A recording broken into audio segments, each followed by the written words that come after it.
To me, entrepreneurship is about creating change, not just creating companies. Movies and pop culture just get this all wrong. The idea of a single eureka moment is a dangerous lie. In a world that's changing so quickly, the biggest risk you can take is not taking any risk. Wanna soar? Get a mentor. What's up, Believe Nation? It's Evan. I believe in you, and this channel is designed to be a part of your daily success routine. So today, let's learn from one of the best, Mark Zuckerberg, and some of his best life-changing advice. Mentor me, Mark. Also, if you want to know what Mark and other successful entrepreneurs have to say about building unstoppable confidence, check out my 254 Confidence series, where every day for the next 254 days, I will send you a morning video for free to help you build your confidence. The link to join is in the description below. The biggest risk you can take is not taking any risk.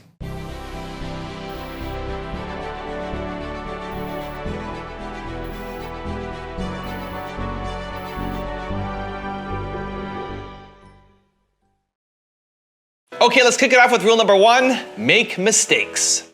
So many things go wrong when you're starting a company, and often I think people ask, what mistakes should you avoid making? And my answer to that question is don't even bother trying to avoid mistakes, because you're going to make tons of mistakes, right? And the important thing is actually learning quickly from whatever mistakes you make and not giving up, right? And I mean, there are things every single year of Facebook's existence that could have killed us or made it so that it just seemed like moving forward and making a lot of progress just seemed intractable, but you just kind of bounce back and you learn, and nothing is impossible. You just have to kind of keep running through the walls. Rule number two, create change. To me, entrepreneurship is about creating change, not just creating companies.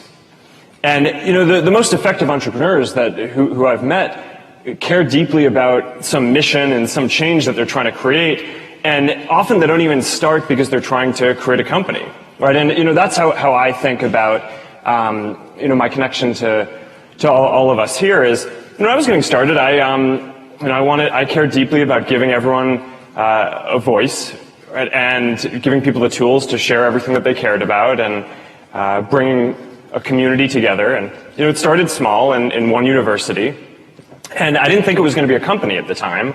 As a matter of fact, I was pretty convinced that at some point someone would build something like this for the world, but I thought that would be some other company that already had thousands of engineers and was used to building stuff for hundreds of millions of people around the world. And what ended up happening was that no one built it, right? So we just kind of kept on going, right? I mean, people said at each step along the way, what you're doing, all right, maybe college students like it, but no one else is going to like it. And there's not going to be any money in doing this. So, all right, so you only really do it if you care, right? If you're passionate about doing it. And then it started growing, and people said it would be a fad and it would never be a good business. But you keep going because you care, not because you're trying to create a business. And then there's the shift to mobile, where people thought that it wouldn't be a sustainable business. And through each of these things, the entrepreneurs who I think build things that last for a long time keep going because they care fundamentally about the change that they're trying to create in the world. And they're not in it just to build a company. Rule number three, just get started. Ideas don't come out fully formed. They only become clear as you work on them. You just have to get started. If I had to know everything about connecting people before I got started, I never would have built Facebook. Movies and pop culture just get this all wrong. The idea of a single eureka moment is a dangerous lie. It makes us feel inadequate because we feel like we haven't had ours yet. And it prevents people with seeds of good ideas from ever getting started in the first place. Rule number four, be proud of what you do. But if we've given the world a voice, look at what's happened in the last year. You've had elections in the last years, elections manipulated, hate speech that's gone viral and turned offline. It certainly seems like this mission has been accomplished in many ways, and there's a whole new set of problems that perhaps you guys didn't foresee. And now we're in a very complicated place where there's not an easy solution. Yeah, these are complex issues that you can't fix. You manage them on an ongoing basis. But look, do you think that the world is better with everyone having a voice and having the ability to express their opinion and being able to connect to who they want? I don't think we're going back to a world where there were just a handful of gatekeepers who got to control what ideas get expressed. But Facebook's a new gatekeeper. And even if we could, well, I'm trying to make it so that we're not. I mean, that's why making it so that we're building these independent governance mechanisms and things like that are really important, and that's work that I really care about. But I think that the world will keep on moving in this direction. More people will keep on getting a voice. I think that that's good, and I think there are certainly going to be issues that we need to work through over time. But I think that while we are doing that, we can't lose sight of all of the really positive things that are happening here as well. Not just in terms of communities and people being able to connect with groups that are really meaningful to them, whether it's around a disease or a community around veterans that they wouldn't be able to connect to otherwise. But even if you just think about the economic impact of what we're doing, we serve 80 million small businesses around the world. About half of them have told us that they're hiring people because of using our tools, and that without Facebook and the tools that we provide, that their business would be significantly smaller and they wouldn't be hiring as many people as they are. So, a study came out. The U.S. economy added about 4.5 million jobs over the last year. If you just look at what people are telling us, the small businesses who use our tools, we've directly been able to contribute to creating many more jobs than that across the world. So I think that this is the power of giving people a voice, giving small businesses, giving communities, giving everyone everywhere the ability to connect with the people who they care about and get their opinion across, and giving everyday people the power that previously only big companies would have had.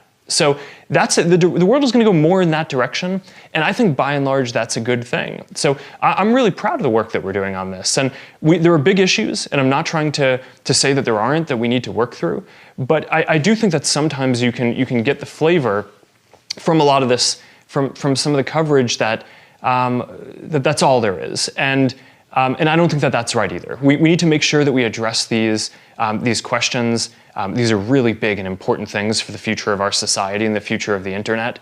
But we also need to keep pushing in the direction of empowering more people, because that's good. Rule number 5, take risks. In a world that's changing so quickly, the biggest risk you can take is not taking any risk. And I really think that that's true, right? I mean, a lot of people, I think that, whenever it comes to, whenever you get yourself into a position where you have to make some big shift in direction or do something, there are always, people are going to point to the downside risks of that decision. And locally, they're maybe right? I mean, for any given decision that you're going to make, there's upside and downside. But in aggregate, if you are stagnant and you don't make those changes, then I think you're guaranteed to fail, right? And not catch up. So to some degree, I think it's really right that over time, the biggest risk that you can take is to not take any risks. And rule number 6, the last one before a very special bonus clip, is take on big challenges. Facebook is a for-profit company. Why call it .org? Is this a nonprofit? Is this charity? If we were primarily focused on profits, the most reasonable thing for us to do would be to really just focus on the first billion people who are using our products. I mean, the world isn't set up equally, and the first billion people who are using Facebook have way more money than the rest of the world combined. So from a business perspective, it actually doesn't make a huge amount of sense for us to put the emphasis in this that we are right now. The reason why we're doing it is 2 things. One is mission, right? I mean, we're here to help connect the world, and we take that really seriously. And to some degree, you can't really do that if 2/3 of the world doesn't even have access to the internet. So, we just turned 10 as a company, and we decided that in our next 10 years, we want to take on some really big challenges in the world, like helping everyone get online. And that's just an important thing for us, and I think for a lot of other internet companies, and for fulfilling this mission overall. Now, over the long term, I do think it could be good for our company as well, if you look at it in a 10, 20, 30-year time horizon, because a lot of these countries and economies will develop, and over time, they will be important. Now, I've got a special bonus clip from Mark that I think you're going to enjoy, but before that, it's time for the 3-point landing questions. Time to move from just watching another video to taking action in your life or business. And if you're feeling bold, leave your answers in the comments below. Here we go. Question number 1. what big challenge do you need to take on? Number 2, what are you most proud of in what you do? And number 3, what do you just need to get started on? But the students around me were really important as well, right? And both in high school and in college, I mean, the people who started Facebook with me and a lot of the people who are still with me running the company today are people who I met when I was at Harvard. And some of them were my TFs at Harvard, right? And when the professors were off writing papers, these were the people who actually taught me, and then we hung out and we had like social bonds and academic bonds. And I wouldn't understate the importance of that. And I mean, it's very tied into my whole philosophy and the product that I spend my life building, Facebook, because we just believe that social bonds are critical. And one way that I think about the value that Facebook is filling in the world is that you go through school, and at least when I did, people just focused on academics, like achievement, different areas. And one of the things that no one really ever taught me was like having friends is really valuable. Now, not that I didn't have friends, but like, although the movie might make it seem that I did. But that first girlfriend. But for sure, I don't think anyone is like. It's not like, okay, third grade, we're gonna teach you that like hanging out with people is a very important development, right? And I don't know, I actually think that is. And I think that's part of the reason why sometimes people view Facebook as a waste of time, but I actually think it's this extremely socially valuable utility. And I know that I wouldn't be where I am today without that aspect of my life being as developed as the academic part.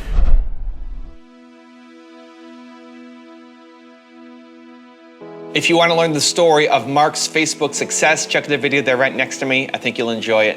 Continue to believe, and I'll see you there. I didn't think at all that it was going to be a company. I remember very specifically the night that we launched the first version. I went out to